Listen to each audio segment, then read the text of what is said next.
taste test ng kape is masarap. Kape muna tayo. Coffee break.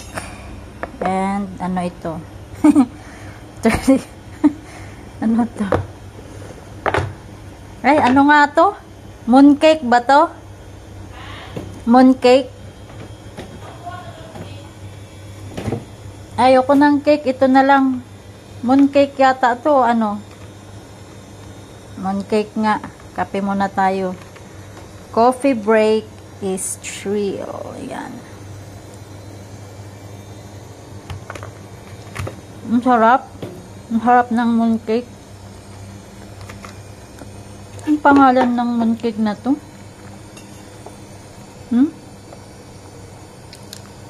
Sena 30 years. Ano to? Yan talaga.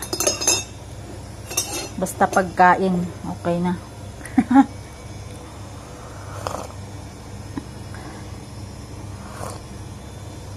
Kalahati lang yan, pero kabusog na yan. Daming flavor, oh. Okay, coffee muna tayo. Coffee break.